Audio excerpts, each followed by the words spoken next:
Tonight on Turner Classic Movies, we continue our 31 Days of Oscars with the 1948 version of William Shakespeare's Hamlet.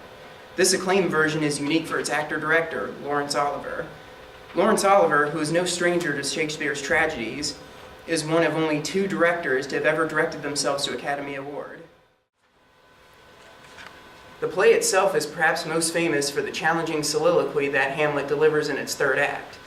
In it, Shakespeare and Olivier convey the existential struggle that Hamlet faces when confronted with the temptation for revenge and Hamlet's downfall. By using sleep as a metaphor for death, Hamlet challenges the idea of what the cost of living is. His struggle impacts all of the supporting cast in the play, and his resolution in the soliloquy dooms all involved to their tragic fate. Here is the 1948 classic, Hamlet.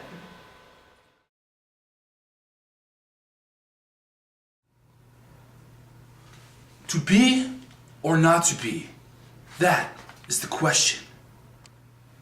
To live or to die, Hamlet is contemplating suicide. Whether 'tis nobler in the mind to suffer the slings of arrows of outrageous fortune, or to take arms against a sea of troubles? Is it better to suffer through life's troubles or to take a stand and end your life? And by opposing them, to die, to sleep, no more, and by sleep to say we end. The heartache and the 1,000 natural shocks, the fresh to hair, 'tis consummation.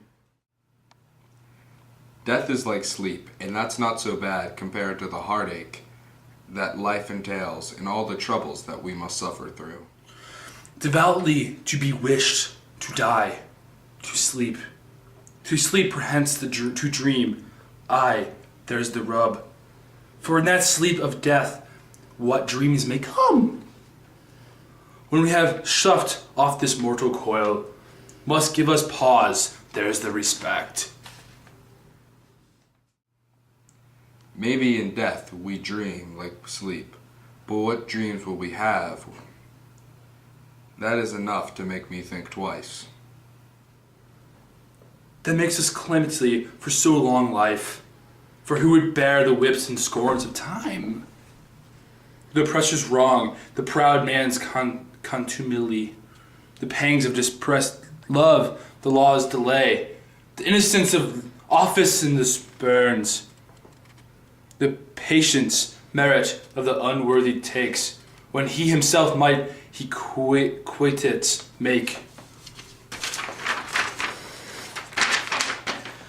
And with a bare bodkin, who would fardels bear? Long life is full of calamity.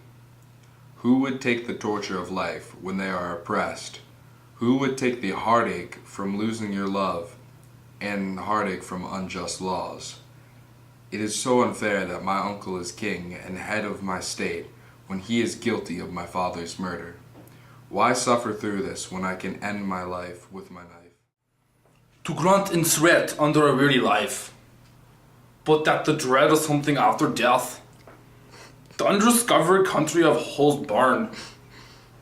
Though travel returns puzzles he the will, and makes us rather bear those ills we have, than fly to others that we know not of. Death can be just as scary as life, because no one knows what comes after. Death is land in which no traveler comes home. We would rather deal with our own burdens than travel to a land where we know nothing of.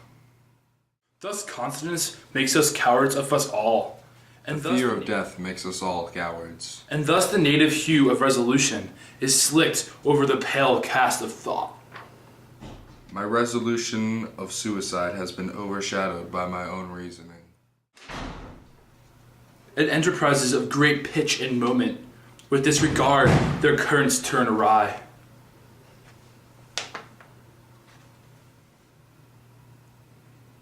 Eventually, all of our great plans lose momentum and become things of the past. And lose the name of action, soft you now, the fair Ophelia, nymph, in thy orisons, be all my sins remembered.